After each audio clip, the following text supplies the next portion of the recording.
ভেসলিনের সাথে vitamin E capsule একবার এইভাবে ব্যবহার করে দেখো, নিজেদের রুক্ষ সূক্ষ্ম ত্বক হয়ে উঠবে এক নিমেষেই উজ্জ্বল এবং ঝলমলে। স্কিনের মধ্যে জমে থাকা ময়লা দূর করে স্কিন একদম ফর্সা ধবধবে হয়ে যাবে। যদি তোমাদের স্কিন রুক্ষ সূক্ষ্ম হয়ে গিয়েছে, কালচে ছোপ পড়ে গিয়েছে, গলায় ঘাড়ে কনুয়ে কালো হয়ে গিয়েছে, চোখের তলায় কালি পড়ে গিয়েছে, কিংবা স্কিন একদম রুক্ষ সূক্ষ্ম হয়ে গিয়েছে, তাহলে কিন্তু স্কিনটা একদম সাথে সাথে গ্লাস স্কিনে ট্রান্সফার হবে।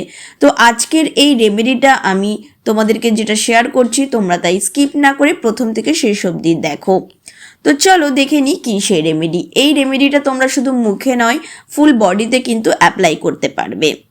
তো দেখো, সবার প্রথমে একটা বাটিতে আমি নিয়ে নেব 1 চামচ বেসন, ছোট চামচের 1 চামচ বেসন। বেসন কি করবে, আমাদের স্কিনের মধ্যে জমে থাকা ময়লা দূর করতে সাহায্য করবে, তার সাথে সাথে দাগ ছোপ হালকা করতেও সাহায্য করে। এবার দেখো, এর মধ্যে আমি দিয়ে দিচ্ছি 2 চামচ মতো কাঁচা দুধ। কাঁচা দুধ জমে থাকা ময়লা দূর করতে সাহায্য করে, কারণ কাঁচা দুধের মধ্যে থাকে ল্যাকটিক অ্যাসিড, যেটা দাগ ছোপ হালকা করার সাথে সাথে স্কিনকে অনেক ফর্সা করে তোলে। তো এটা তোমরা প্রত্যেক দিন ব্যবহার করতে পারো।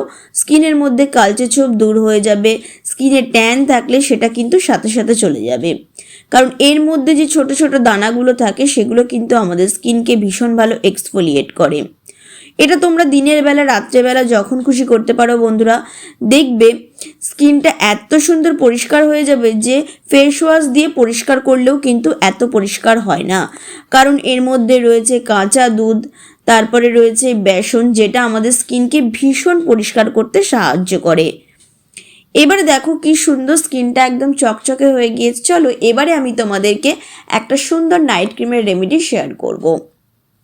তো দেখো, সবার প্রথমে আমি একটা নিয়ে নিয়েছি কন্টেনার, কারণ এই রেমেডিটা আমি যেটা তৈরি করব সেটা কিন্তু আমরা 10 থেকে 15 দিনের জন্য স্টোর করে রাখতে পারবো। তো সবার প্রথমে দেখো, আমি এখানে নিয়ে নেব 1 চামচ ভেসলিন। ভেসলিন দিয়ে কিন্তু বন্ধুরা শুধু যে কাটা ফাটা দূর হয় তা নয়, ভেসলিন দিয়ে কিন্তু আমরা সুন্দর একটা নাইট ক্রিমের রেমেডিও পাই। তো চলো সেটাই আজকে তোমাদেরকে আমি দেখাচ্ছি। এবারে আমি এর মধ্যে দিয়ে দেব 1/2 চামচ গ্লিসারিন। গ্লিসারিন কি করবে, আমাদের স্কিনকে ময়শ্চারাইজ করবে, হাইড্রেটেড রাখবে, তার সাথে সাথে কিন্তু দাগ ছোপ হালকা করতেও সাহায্য করবে। এবারে দেখো, আমি এর মধ্যে দিয়ে দিচ্ছি একটা ভিটামিন ই ক্যাপসুল। যদি তোমাদের স্কিন অত্যাধিক ড্রাই হয় তাহলে কিন্তু তোমরা এখানে 2টো ভিটামিন ই ক্যাপসুল ব্যবহার করতে পারো। এটা কিন্তু ভীষণই ভালো, আমাদের স্কিনের মধ্যে যে কালচে ছোপ পড়ে যায়, কালো হয়ে যায়, সেইগুলোকে দূর করতে সাহায্য করবে। এবার দেখো, আমি এর মধ্যে দিয়ে দেবো 1/2 চামচ মধু। মধু আমাদের স্কিনকে হাইড্রেটেড করে, দাগ ছোপ সরাতে সাহায্য করে, তার সাথে সাথে স্কিনকে কিন্তু অনেক বেশি ফর্সা করতে সাহায্য করে। এবারে যেটা দেবো সেটা হচ্ছে 1/2 চামচ নারকোল তেল। নারকোল তেলও কিন্তু আমাদের স্কিনকে ভীষণভাবে ফর্সা করতে সাহায্য করে, স্কিনকে গ্লোয়িং করে। এবারে এই 5টা উপকরণকে কি করবে, সবার প্রথমে দেখো আমি একটা বাটিতে গরম জল নিয়ে নিয়েছি, নিয়ে এর মধ্যে এবার এই কন্টেনারটাকে রেখে খুব ভালো করে মিক্স করব। কেন কি, ভেসলিন কিন্তু একটু শক্ত, যদি এই গরম জলে এভাবে গোলা যায় তাহলে কিন্তু খুব ভালো নরম হয়ে যায় আর খুব সুন্দর মিশে যায়।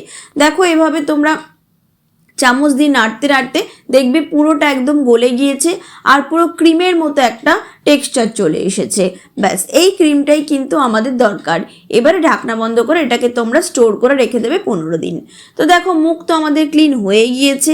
এবারে এই ক্রিমটা অল্প একটু নিয়ে মুখের মধ্যে 2 থেকে 3 মিনিট হালকা হাতে একটুখানি মাসাজ করব। এভাবে মাসাজ করলে কি হবে, ব্লাড সার্কুলেশন ভালো হবে, তার ফলে স্কিনের দাগ ছোপ দূর হবে, স্কিনের মধ্যে এই যে রুক্ষ সূক্ষ্ম সেই ভাবটা দূর হবে, আর স্কিনের যে গ্লোটা ভেতর থেকে আসবে। তোমরা মাত্র 7 দিন ব্যবহার করে দেখবে বন্ধুরা, স্কিনটা পুরো গ্লাস স্কিন হয়ে গিয়েছে, পুরো স্মুথ হয়ে গিয়েছে, আর স্কিনের শেড কিন্তু 2 গুণ বেশি ফর্সা হয়ে যাবে। তো তোমরা বন্ধুরা কিন্তু অবশ্যই এই রেমেডিটা ট্রাই করবে। আর কেমন লাগলো আজকের এই ভিডিওটা অবশ্যই আমাকে জানাবে। ভালো লাগলে চ্যানেলটা ফলো করে পাশে থেকো। দেখা হচ্ছে নেক্সট ভিডিওতে।